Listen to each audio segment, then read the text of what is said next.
Halo, apa kabar sahabat UMKM? Kita bertemu kembali dengan PT Hakiki Donata dalam acara biasa rutin Baking Class. Hakiki Donata Baking Class. Jadi untuk hari ini saya akan berbagi tentang pembuatan dan resep dari pia basah atau roti pia. Bahan yang saya perlukan untuk saat ini yang pertama saya pakai tepung protein tinggi 350 gram, tepung protein sedang 150 gram, gula pasir saya pakai 100 gram. Jika memang kurang manis nanti Bapak Ibu bisa tambahkan. Standar untuk roti manis antara 200 sampai 250 per 1 kilo. Untuk resep saat ini saya bikin setengah kilo. Gula saya pakai 100, jadi kalau 1 kilonya 200. Misalkan kurang silakan ditambah. Terus untuk garam saya pakai 7 gram. Untuk raginya saya pakai tulip. Jadi tulip ini 2 in 1. Jadi ragi plus pengempuk. Jadi dia selain mengembangkan dia juga mengempukkan adonan. Jadi kalau di Jawa Tengah, waktu saya visit di sana saya banyak jumpai dan ketemu.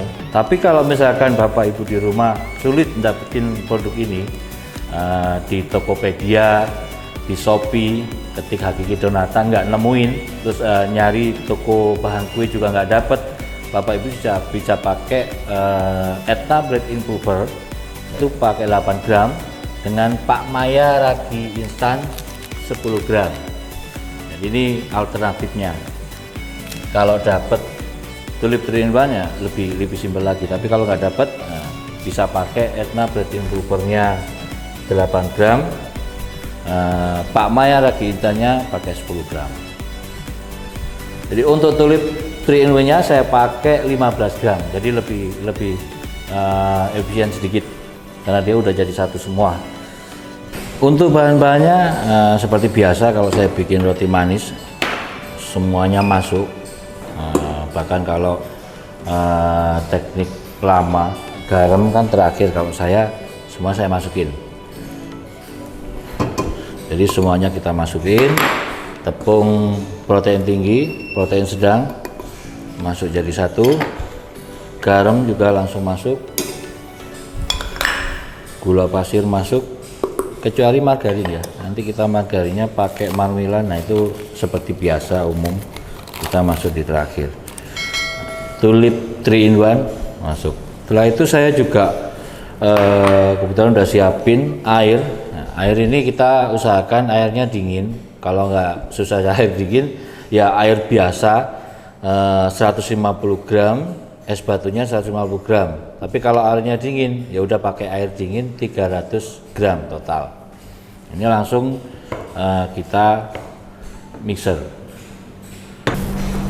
Nah, untuk adonan keringnya tetap kita setelah masuk semua, misal kita nyalain. Jadi nggak usah cepat dulu, sekedar bahan keringnya tercampur rata.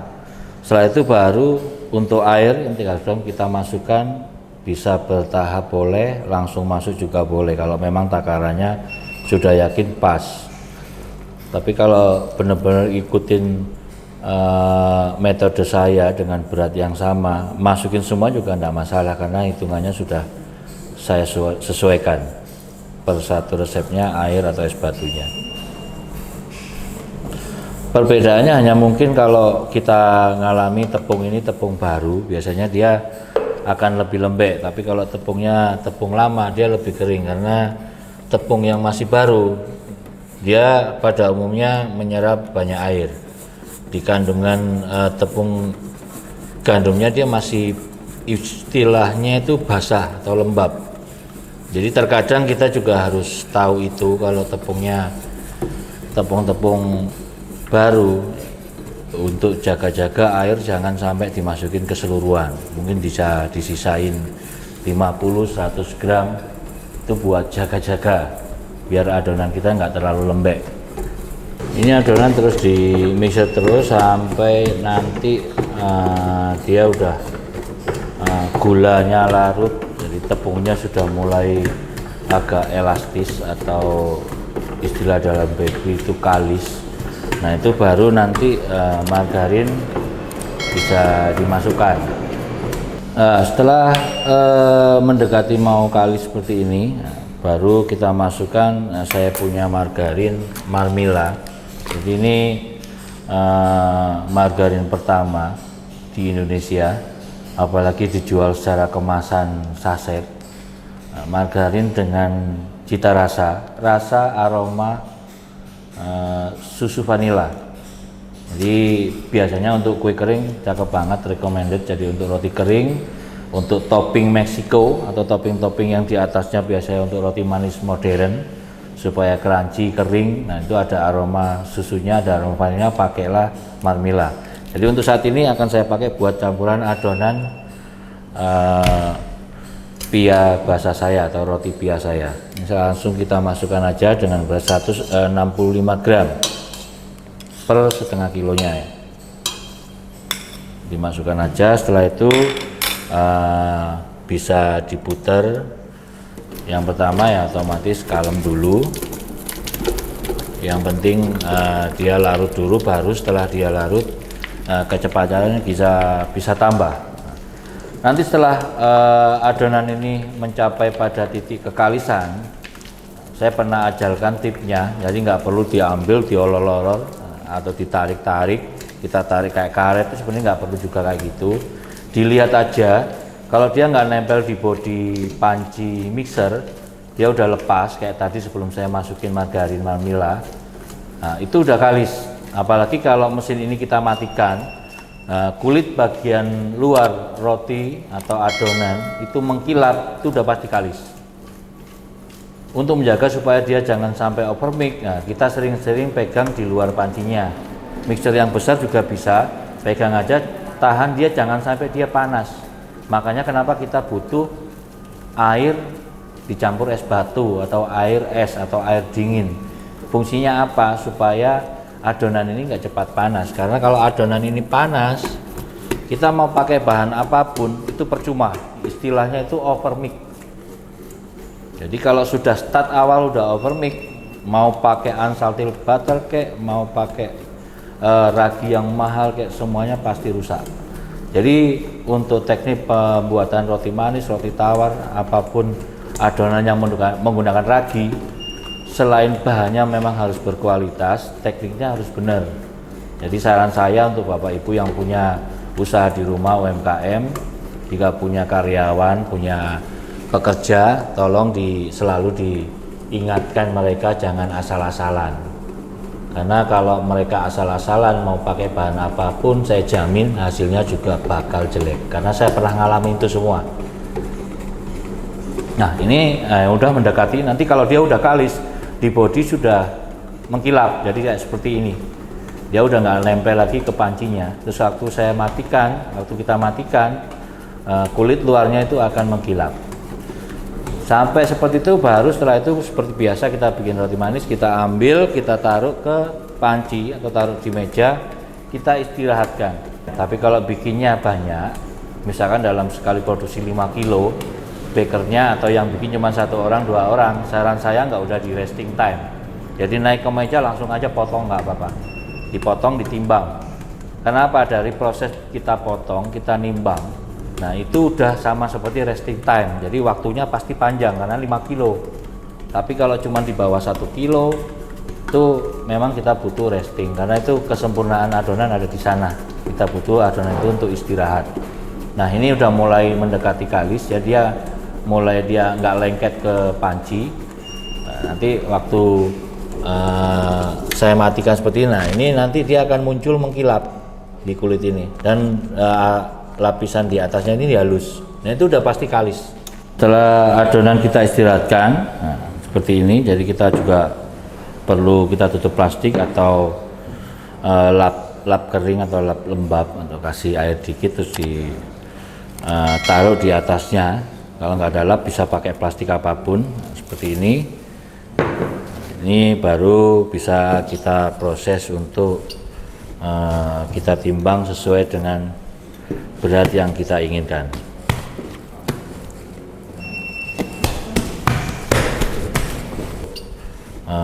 kita timbang sesuai dengan berat yang kita inginkan.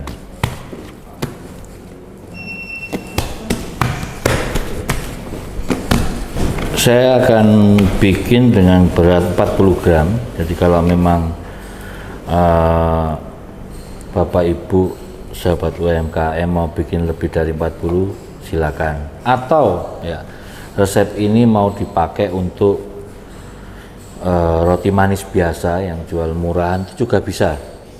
Jadi basicnya ini sebenarnya roti manis, karena pia basah itu sama seperti pia sama seperti roti manis.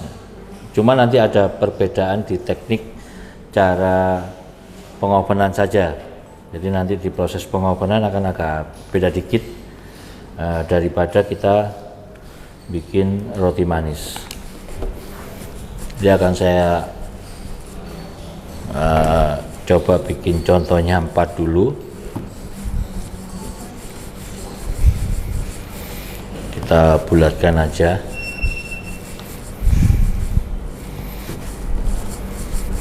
Nah, setelah kita bulatin seperti ini ya, kita juga tunggu lagi dia. Memang kalau kita bikin dikit akan lebih lama daripada ketika kita bikin agak banyak.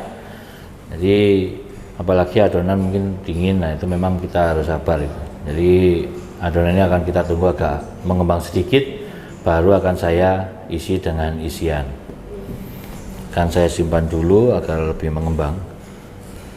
Setelah adonannya mengembang kurang lebih seperti ini ya. Nah, ini baru kita siapkan proses tahapan selanjutnya. Kita siapin loyang.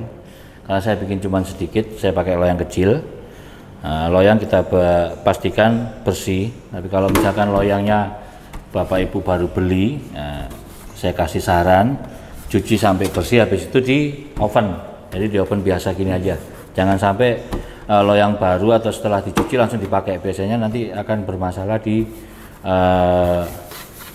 loyangnya. Jadi untuk membakar apapun dia biasanya lengket. Jadi harus kita panasin dulu. Setelah itu udah kering, kita keringin bersih. Kita oles dengan Hakiki Donata punya oles loyang. Bentuknya seperti ini, palm sentrat. Kita tuang secukupnya aja. Ini bisa sampai 2 sampai 3 kali penggunaan atau pemakaian, tergantung dari produk yang kita pakai. Kalau produk yang kita pakai ada lelehan gula, selai, jelly, nah itu otomatis paling 2 kali. Tapi kalau produknya cuma biasa, plain, polos, apalagi ada covernya, nah itu bisa sampai 3-4 kali pakai. Jadi sekali oles ini bisa untuk beberapa kali pakai. Ini kita oles saja tipis atau secukupnya, yang penting rata di bagian yang akan kita tempatkan produk yang akan kita oven. Jadi dioles saja merata seperti ini. Jadi tuang secukupnya. Apabila Bapak Ibu menemukan palem sentrat ini biasanya ya, dia terpisah antara minyak dengan seperti endapan susu ya, pucat putih seperti ini. Nah itu sebenarnya tidak masalah, dikocok aja, dia nanti akan nyampur sendiri. Jadi itu bukan berarti rusak, karena bahan dasarnya kan air, minyak sama pengikat. Jadi otomatis dalam beberapa waktu kalau lama nggak dipakai atau diam saja, dia akan bisa sedikit terpisah antara air atau minyak. Dia pasti ada nanti warnanya berbeda. Nah itu dikocok aja akan kembali seperti ini. Jadi jangan khawatir, itu bukan rusak selama belum expired. Nah untuk isian sendiri, kali ini saya akan bikin isian mengolah dari basic vanilla cream fill. Jadi di vanilla cream fill ini saya akan pakai bantuannya, pertolongannya untuk membuat selai sarikaya pandan dan sarikaya original supaya lebih kaku. Karena memang produk kita lebih mild atau lebih lembek, karena diciptakan bisa multifungsi, bisa untuk bolu gulung, untuk isian produk-produk yang lembek. Tapi kalau untuk roti manis memang kesannya lebih bagus untuk matengan. Jadi rotinya matang baru disuntik, dioles, atau untuk roti bakar seperti itu. Tapi kalau untuk sistem dibakar, nah memang akan saya sarankan sih lebih baik dicampur dengan vanilla cream fill. Perbandingannya 1:1 aja. Jadi pakai Etna cream fill-nya 100, pakai serikalanya 100, diaduk aja nanti seperti ini. Nah, dia lebih kaku. Jadi beda sama aslinya. Tapi dia nggak akan mengurangi rasa dari serikayanya, karena serikaya kan lebih pekat, lebih keras daripada vanilla untuk filling atau isian. Nah, ini akan saya pakai untuk isi di dalam pia roti. Jadi tinggal seperti biasa kita bikin roti manis pada umumnya, taruh aja secukupnya, ditutup seperti ini, langsung ditaruh di loyang. Nah, ini saya bikin dua-dua. Untuk yang isi sarikaya originalnya 2, saya bikin 2, untuk yang pandan juga 2, nanti yang 2-nya saya juga bikin coklat. Nah, ini kita kerjakan, kita isi semuanya sampai selesai. Setelah itu kita masukkan seperti biasa di dalam lemari penghangat atau puffer. Kalau puffer nggak punya, seperti ini ditata semua, tutup pakai plastik biasa aja di atasnya. Nanti dia mengembang pada waktu yang nanti saya tunjukin. Nah, itu udah siap untuk di open. Jadi nggak harus kita punya puffer di rumah. Jadi kalau nggak ada, tutup aja pakai plastik. Untuk yang satunya, jadi saya bikin dua-dua. Yang satunya saya bikin isian coklat. Jadi coklatnya dari basic ganas, tapi beda, bukan ganasnya pastry. Saya bikin untuk ganasnya roti. Jadi perbandingannya saya pakai Alpha dark coklat. Nah, ini 300 gram. Ini kita cairkan, sama seperti mencairkan coklat pada umumnya. Setelah itu kita masukkan susu cair UHT. Jadi susu cair putih itu yang biasanya dijual 1 liter, mereknya apa aja terserah. Yang full cream ya, jangan, biasanya kan sekarang udah ada muncul coklat dan lain-lain. Nah, coba yang full cream itu pakai 50 gram. Jadi dituang aja, diaduk terus. Jadi posisi waktu coklat mencair dari atas bain marie, proses pencairan, biasanya kita pakai panci, kasih air, terus ini ditaruh di panci, seperti ini, ditaruh di atasnya air, sampai dia meleleh, baru susu cair UHT-nya kita masukin, kita aduk terus, nanti jadinya seperti ini. Nah, ini untuk isian roti juga cakep banget untuk kelas menengah ke bawah. Jadi kalau mau beli selai coklat terlalu mahal, kita bikin sendiri aja dari Alpha dark coklat. Itu dia lebih basah, karena kalau filling coklat di mana-mana biasanya pakai merek apapun, kalau isian coklat untuk roti pasti mempengaruhi ke rotinya, dia lebih kering. Tapi kalau kita pakai ganas, dia lembab karena ada susu, ada air, jadi minyaknya dia lebih lumer. Terus hasilnya juga di roti dia nggak bikin adonan kering. Kalau Bapak Ibu biasa bikin roti isi coklat pakai filling coklat, Bapak Ibu pasti tahu. Nah, itu kalau memang kendalanya seperti itu, yang saya tahu sih kebanyakan kendalanya kayak gitu. Kenapa saya bikin roti coklat pakai pakai filling coklat selalu kering dibanding dengan saya pakai filling buah-buahan. Nah, saran saya bikin aja dari Alpha coklat kompon dicampur dengan UHT. Setelah dia mengembang seperti ini, jadi beratnya 40 gram ya, ingat jangan gede-gede. Nah, sebenarnya setengah mengembang pun nggak apa-apa, karena kita prosesnya nanti proses pressing. Jadi setelah kita keluar dari puffer seperti ini, kita siapin loyang yang masih bersih ya. Nah, sekali lagi bersih. Kalau memang kita mau bikin banyak ya, siapin loyang seperti ini khusus untuk atasnya. Nah, ini kita poles juga bagian belakangnya secukupnya aja.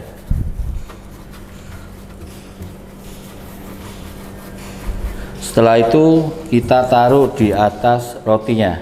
Jadi kita tekan aja, masukin kayak gini. Langsung kita masukkan di oven dengan suhu pada umumnya kita bikin roti manis, jadi antara 180 sampai 200 derajat Celcius.